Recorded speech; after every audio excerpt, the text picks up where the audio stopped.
Kaj če bi ti rekel, da lahko kupiš konjske moči na internetu in to ne v profesionalni delavnici ali pri profesionalnem tunerju, ampak na AliExpressu. In danes bom preveril, ali to sploh res deluje. Kupil sem poceni performance dele iz AliExpressa za svoj Seat Leon Cupra ST in to je turbo inlet manifold za turbino in silikonasto cev. In cilj je čisto preprost, vse to na hitro namontirati, narediti testno vožnjo in videti, če smo sploh res pridobili 20 dodatnih konjev ali sem zapravil denar za čisto brez veze in so nas skemali na polno. Dejansko največje težave v tem boksu in ta rebrasta cev, ki dejansko ful zaustavlja zrak in tudi tukaj se skriva ena skrivnost in danes bomo to rešili. Ok, pa kar začnemo. Prvo damo stran rebrasto cev. Še ena stvar, kar sem videl pri Racing Line, dejansko tle, zdaj da se nam pokažem. Dejansko tle so dve vide, ki moramo šrafati, ena in druga, pa gremo kar takoj. Okay. Dejansko zrak gre tle spodaj mimo in pride tukaj, delno rabi zahladiti motor, delno pa gre pol v filter. Ampak je problem, ker zrak gre tle notri v motor, tukaj nastaja top zrak in valjda delno tudi se saj tukaj top zrak in gre tle notri. In dejansko, bolj ko je mrzel zrak, večja kompresija se da narediti, kar pomeni večja moč. Tisti šport od Racing Line ima pa dejansko nima samo tle luknjo, ima pa še tle. Mi pa tle dejansko lahko bi naredili dodatno luknjo, da bi dejansko iz tukaj 80% srkalo zraka, ker surprise, tle so tudi luknje. Torej dejansko bi 80% iz tle srkalo in samo 20% iz tukaj, kar pomeni več mrzlega zraka, večja kompresija. Torej začnem prvo iz tukaj. Dejansko treba iz tukaj dati ven, potegniti in tukaj treba samo malček, ne vem koliko se vidi, opala. Iz tukaj, ja, treba samo malo bolj močno potegniti ga ven in to je tako, da... Ok, super. Ok. Kar velik ta airbox, kar debel, tako da, ampak tudi to bomo predelili, da bo boljše. Zdaj damo ta del ven. Ok. Kot sem hotel dokazati. Dejansko ta del je čisto isti kot Racing Line, čisto isti, zelo podoben, ampak vidite, tle je bilo namenjeno, da se da še luknje narediti, ampak ne vem zakaj na Volkswagenu so pustili tle zaprto in samo tle, ampak kot sem pokazal, dejansko zrak gre tle, delno gre v motor, delno gre pol v airbox. Problem je, ki še srka tukaj topo zrak, mi nočemo topo zrak. Več konju, če hočeš dosti konju imeti, moramo imeti čim več mrz zrak. Večji mrz zrak, večja kompresija in več konji. Torej dejansko tle naredili luknjo še, dejansko tle naredili luknjo, da bo dejansko 80% iz tle sesal zrak in samo 20% iz tukaj. Luknji sem kar naredil zbor mašino in je treba biti ful pozoren, ker plastika ful krka in hitro poči. Odvečni robi, ki so ostali, sem pa jih pol kar zravnal z olfa nožem in to je pač to, zelo enostavno. Ekola, sem končal. Kot vidite zdaj, dejansko zdaj imamo tleno luknjo, ki gre tle zrak in delno gre motor, ki sedi mimo. In drugi del, malo sem probal počistiti z olfa nožem, ko imel čas, bomo to malo lepše, ampak dejansko, če vidite, zdaj še tle hodi zrak in gre direktno notri v boks. In pol gremo na bokser, ki tle moramo še nekaj predelati, da bo isti kot Racing Line in pol imam še nekaj. Vem, da grdo zgleda, ampak nima veze, važno, da dela svojo funkcijo. Zdaj dejansko bo posrkalo iz tukaj mrzel zrak, 80%, ki jih bo šlo direktno v filter, torej tudi krajša pot in samo 20% bi mogli iz tukaj priti in motor bo še eno hledil. Torej, to smo zmagali. To zdaj lahko pokrijemo in pol gremo na airbox, ki smo dejansko videli, dve stvari ima boljše. Tukaj odprtino ima dodatno in športni filter ima notri. Za odšrafati boks zraka je samo 8 šrafov, ki ga drži in to je to. Ponajti notri filter, jaz sem dal prej originalnega stran, so ful debeli. Problemi, ki so toliko debeli in težko dihajo, mi pa bomo dali zdaj K&N filter. Bistveno tanjši so in ne samo, da so tanjši, boljše in lažje gre zrak mimo. In ne bom rekel, ja, zato pa gre več umazanje tudi pol turbino. Ne, ker so promazani s takim oljem, ki da pač to rdečo barvo in ne gre umazanje mimo. Kar je slabost teh filtrov, da so malo dražji, stanejo okoli 40 in 70 evrov. Če lahko dobite na Amazon, jaz sem dobil v akciji na 40 evrov. Originalni filtri so po okoli 11. Dobra stvar tega je, da ta filter se ga lahko uporablja doživljenjsko, garantirajo do 50.000 km, potem enostavno treba ga pod vodo in se ga premaže z oljem. Še to stvar bomo odstranili, ki to je dobesedno kar neki. To je dobesedno kar neki.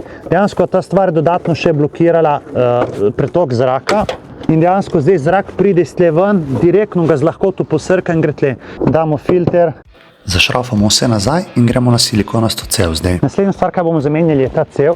Zdaj predstavljajte si, več hladnega zraka prije iz tukaj, ni nobenega upora več one plastike, filter športen, ni nobena upora. Kaj pa je težava zdaj tle? Ja, valjda ta rebrasta cev povzroča, da zrak postane turbulenten in dejansko teže prije pol do kompresije. In bomo zamenjali za to silikonasto cev. Dosti širše je, lepa, ravna je, tako da in jaz prej tako. Še to bomo dodali zraven inlet manifold, širša cev je, manjši upor, edino danes ne bom montiral, ker če vidite tle notri, je slabo zavarjena neka pikica in iskreno povedano nočem tvegati, da če se polomi, da gre v turbo, tako da sem naročil nov kos in bomo tudi to zamenjali. Ampak gremo prvo zdaj to rebrasto cev snad stran in idemo da to silikonsko.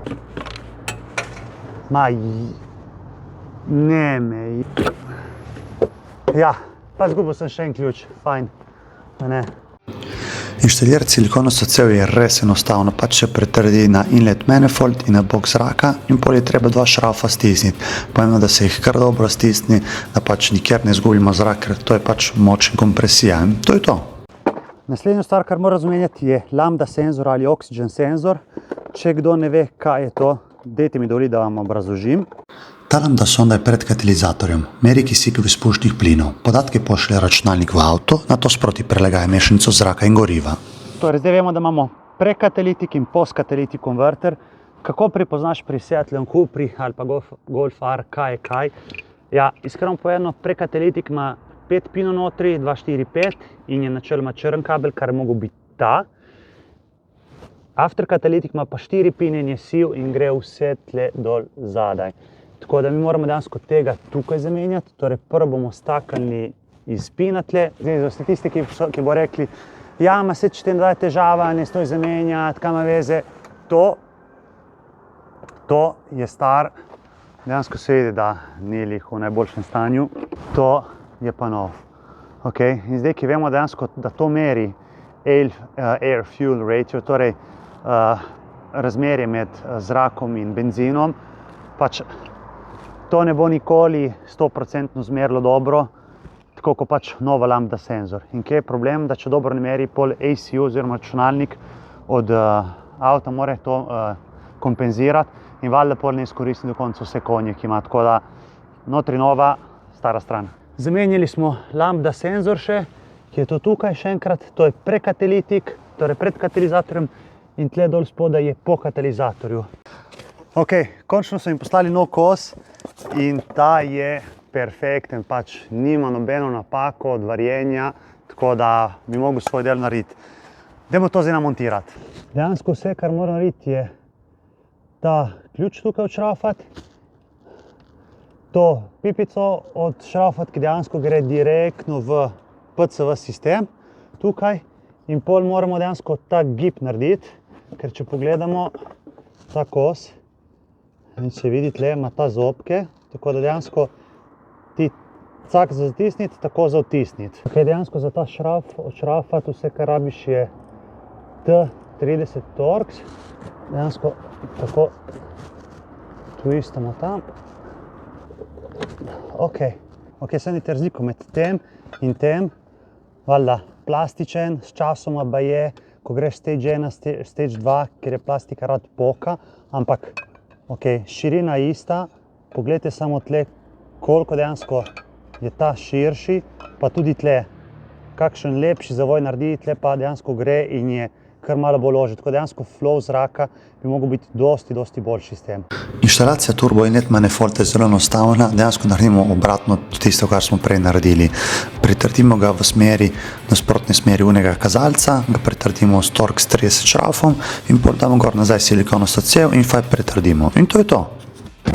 Vse sem namontiral, zdaj grem hitro in ten krog in bom testiral z računalnikom, da vidim, če sem res pridobil teh 20 konjev ali pa enostavno sem zapravil denar za čisto brez veze in so me skemali na polno, ampak jaz sem siguren, da vsaj en konj smo pridobili, če ne drugo pač, ker zrak ful lepši gre, ima lepši flow in gre direktno iz zračnega filtra zdaj v turbino, brez nobene turbulence ali nekih ovirov, tako da jaz mislim, da ni šans, da nismo nič pridobili. Gremo narediti to vožnjo, zmeriti in vidimo, na čem smo. Tako da vidimo, a smo res pridobili 20 konjev več z AliExpressom, kar bi bilo top. Ok, smo zamenili še lambda senzor, kar ni lih iz AliExpressa in smo še nekaj predelali, boks zraka. Ampak najbolj pomembna stvar je bila tista silikonasta cev, zato da zrak se ne vrtinči, in pol inlet take manifold, ki gre notri v turbino, ki tudi tam prej je bilo dosti ože, zdaj pa je širše in tako dejansko zrak lepo ravno gre po čim lažji pot in dejansko je mogla čim boljšo kompresijo. Tako da, ja, jaz mislim, da nam je uspelo, ampak da vidimo, no. Ker nazadnje, ko sem čipal, sem zmeril 330 konjev, tako da zdaj bi moglo biti 20 več, torej 350, kar ni bed, ni bed.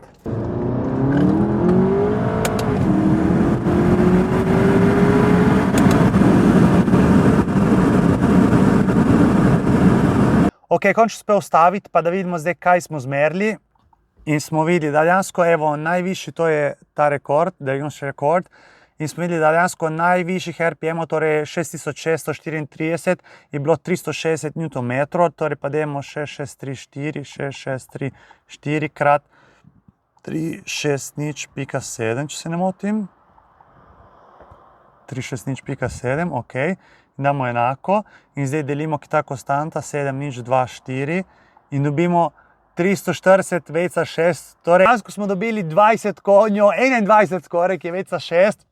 Nekaj neverjetnega, torej dejansko AliExpress ni sploh tako slab, še posebej za take stvari, kot so silikonaste cevke ali pa kakšna pač aluminijasta cevka za turbo inlet manifold, torej super, ful sem vesel.